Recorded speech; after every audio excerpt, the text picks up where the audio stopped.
Hello everyone, my name is Baizara Ira Ampatuan and my topic is all about liquidity ratios. So, definition of liquidity ratio. Liquidity ratio measures the ability of the enterprise to pay its short-term obligation. So, the next one is these ratios show how well a company can cover its current liability with its current assets. Liquidity ratio is a type of financial measurement that tells you how easily a business can pay off its short-term debts. So the ones that are due within a year, it compares a company's current assets like cash, inventory, and accounts receivable to its current liability. So like unpaid bills, wages, or short-term loans. In other words, liquidity ratios help answer the question.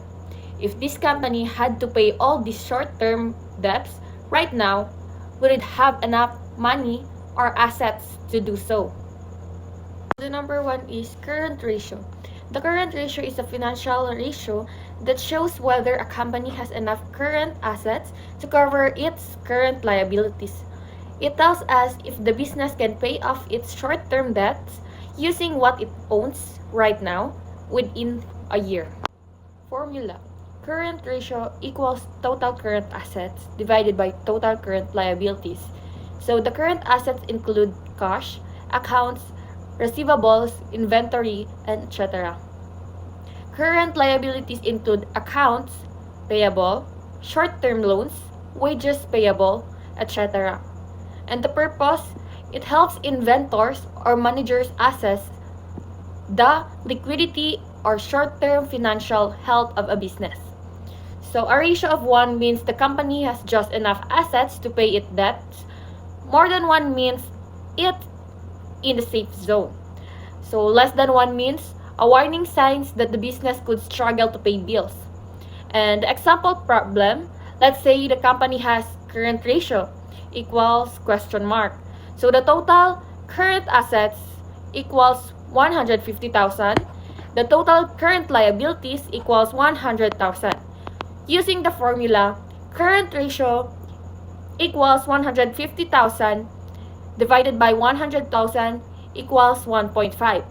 So the interpretation, the company has 1.50 in the current assets for every 1 peso of the current liabilities. That means the business is in a good position to cover its short-term debts. So the next one is the acid test ratio, or also called quick ratio. It is a stricter version of the current ratio. It measures a company's ability to pay short-term liabilities immediately without having a sell inventory or rely on a prepaid expenses. So formula is acid test ratio equals question. Quick assets equals 80,000 and the current liabilities equals 60,000. So the quick assets includes cash, accounts, receivable. So quick assets to do not include prepaid expenses and purpose. This ratio shows whether a company can pay its current debts right away using the most liquid assets. The thing is that can quickly be turned into a cash. So a ratio of 1 or more, good short-term finance health. Less than 1 is the company may struggle to pay its bills without selling inventory. So the example problem is, let's say a company has a cash of 50,000 pesos, accounts receivable is 30,000 pesos, and the current liabilities is 60,000 pesos. The first one to compute quick assets is 50,000 plus 30,000 equals 80,000. Now, apply the formula. Acid test ratio 80,000 divided by 80,000 equals 1.33. The interpretation, the company has 1.33 in the quick assets for every 1 peso of current liabilities. This means it is in a short-term position even without selling inventory. So last but not the least, the network capital measure the difference between a company's current assets and the current liabilities. So NWC equals total current assets and total current liabilities. The purpose is it tells us how much money a company has left after paying off its short-term debts. So a positive NWC means a business can meet its short-term obligation and still have money left to operate. And a negative NWC means a company might struggle to pay its short-term debts. So example problem.